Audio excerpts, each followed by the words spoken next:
નમસ્કાર. આજના આ વિશ્લેષણમાં આપ સૌનું સ્વાગત છે. ચાલો સીધા જ આપણા વિષયમાં ઝંપલાવીએ. આજે આપણે એક અત્યંત પ્રાચીન આધ્યાત્મિક જ્ઞાનમાંથી આજના આધુનિક સમય માટે ઉપયોગી એવી બાબતો ઉજાગર કરવાના છે. આપણો આજનો વિષય છે પુરુષોત્તમ માસના 8મા દિવસની કથા, સુદેવ બ્રાહ્મણની ભક્તિ.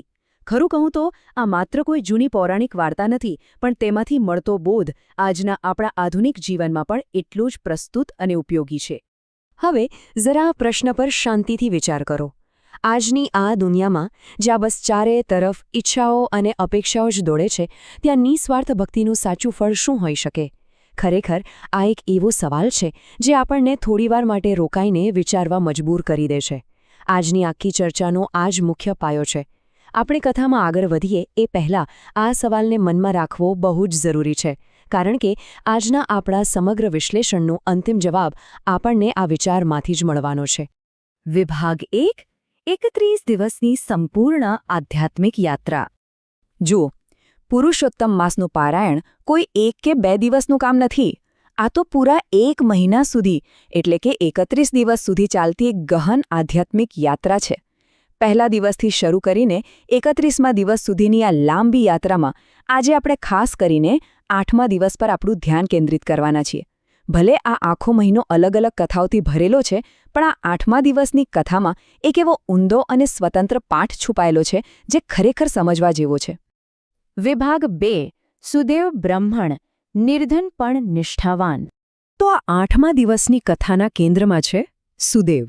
આમના જીવનમાં એક બહુ જ મોટો વિરોધાભાસ જોવા મળે છે. ધ્યાનથી જુઓ. એક તરફ તેમના જીવનમાં ભૌતિક સંપત્તિનો સાવ અભાવ છે, અત્યંત ગરીબી છે, અને બીજી તરફ આધ્યાત્મિક ભક્તિમાં તેમની નિષ્ઠા એટલી જ અતૂટ છે. આજના સમયમાં જે આપણે મોટેભાગે પૈસા અને સંપત્તિને જ સફળતા માની લઈએ છીએ, ત્યાં સુદેવનું આ પાત્ર આપણને એકદમ અલગ જ દૃષ્ટિકોણ આપે છે. ભૌતિક ગરીબી અને આધ્યાત્મિક સમૃદ્ધિ, આ બંને વિપરીત પરિસ્થિતિઓ એક જ વ્યક્તિના જીવનમાં એકસાથે કઈ રીતે હોઈ શકે, એ ખરેખર નોંધપાત્ર બાબત છે. વિભાગ 3: તીવ્ર ઝંખના અને અસહ્ય પીડા. હવે સુદેવ આધ્યાત્મિક રીતે ગમે તેટલા મજબૂત હોય, પણ આખરે તો એ પણ માનવીય લાગણીઓથી ઘેરાયેલા જ હતા ને. તેમના જીવનમાં પણ એક એવી ઝંખના હતી જે તેમને સતત પીડા આપતી હતી. મૂળ લખાણના જ શબ્દોમાં કહીએ તો તેઓ પુત્ર માટે વલખા મારતા હતા. જરા શબ્દોની તીવ્રતા અનુભવો.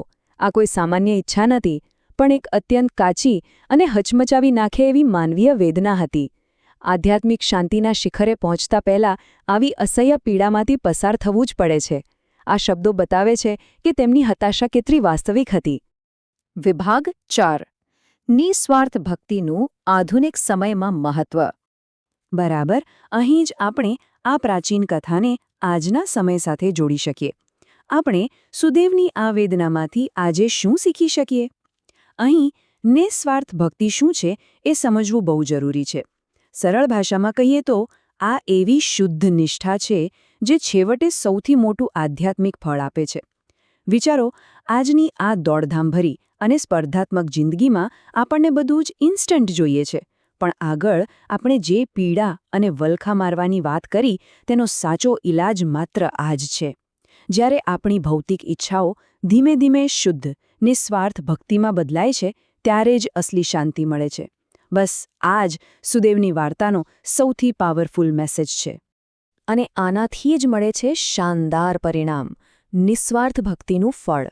આખી વાર્તા આપણને એ જ સમજાવે છે કે કેવી રીતે સાચી નિષ્ઠા આપણી અધૂરી ઈચ્છાઓને એક અદ્ભુત આધ્યાત્મિક સમૃદ્ધિમાં ફેરવી શકે છે.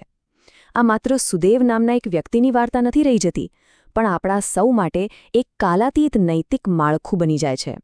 એ બહુ સુંદર રીતે સાબિત કરે છે કે જ્યારે આપણે અપેક્ષાઓ છોડીને સાચા ભાવથી સમર્પણ કરીએ છીએ, ત્યારે જે ફળ મળે છે ને, એ દુનિયાની કોઈ પણ ભૌતિક વસ્તુ કરતાં અનેક ગણું મોટું હોય છે.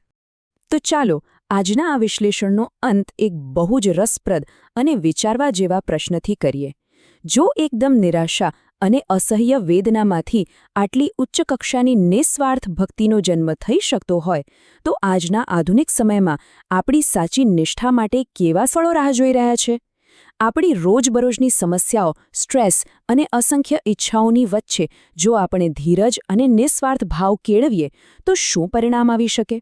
આ ખરેખર શાંતિથી વિચારવા જેવી વાત છે. આ એક એવો વિચાર છે જે લાંબા સમય સુધી મનમાં ગૂંજતો રહેશે. તો બસ આ સુંદર વિચાર સાથે આપણે આજના આ વિશ્લેષણને અહીં જ વિરામ આપીએ.